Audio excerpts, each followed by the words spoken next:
പരിശുദ്ധ അമ്മയോട് birthday gift ചോദിക്കുമ്പോൾ പരിശുദ്ധ അമ്മ സഞ്ചരിച്ച കൃപയുടെ വഴികളിലൂടെ സഞ്ചരിക്കാൻ നമുക്ക് പരിശ്രമിക്കാം.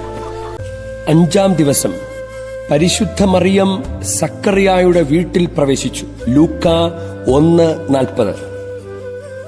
ഒരാളുടെ വീട്ടിൽ പ്രവേശിക്കുക അല്ലെങ്കിൽ ഒരാളെ വീട്ടിൽ സ്വീകരിക്കുക എന്നതിന്റെ അർത്ഥം അയാളെ തന്റെ ജീവിത അനുഭവങ്ങളുടെ ഭാഗമാക്കുക എന്നതാണ്. ധൂർത്തപുത്രന്റെ കഥയിലെ മൂത്ത മകൻ വീട്ടിൽ കയറാൻ വിസമ്മതിച്ചു. വീട്ടിൽ പ്രവേശിക്കുക എന്ന പ്രവൃത്തിക്ക് അനുരഞ്ജനത്തിന്റെ അനന്ത സാധ്യതയുണ്ട്. യേശു സന്ദർശിച്ച വീടുകളിൽ അത്ഭുതം സംഭവിച്ചു. മറിയം പ്രവേശിച്ച വീടുകളിൽ വലിയ സന്തോഷവുമുണ്ടായി. നമുക്ക് പ്രാർത്ഥിക്കാം. പിതാവായ ദൈവമേ, ഈശോയെയും പരിശുദ്ധ മറിയത്തെയും പോലെ എല്ലാ മനുഷ്യരെയും ഉൾക്കൊള്ളാനും മനസ്സിലാക്കാനുമുള്ള കൃപ ഞങ്ങൾക്ക് നൽകണമേ. ഞങ്ങളുടെ സന്ദർശനങ്ങളെ അഭിഷേകമാക്കി മാറ്റണമേ.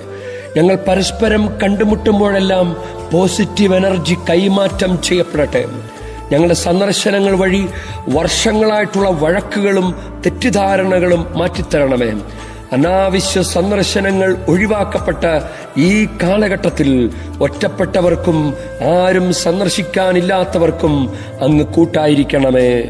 ആമേൻ. സ്വർഗത്തിൻ വാതിൽ തുറന്ന ഉദരത്തിൽ രൂപമെടുത്തൊരു ദിവ്യമാം സമ്മാനം തിരുവചനം. തിരുവചനം വചനത്തെ ഭൂവിനു തന്നൊരു തായേ. തായേ വചനം ഹൃത്തിൽ സംഗ്രഹിച്ചൊരു തായേ. തായേ വചനത്തിൽ ശ്രുതി മീട്ടിയ ജീവിതമിനി ഞാൻ തൃപ്പാതേ അർപ്പി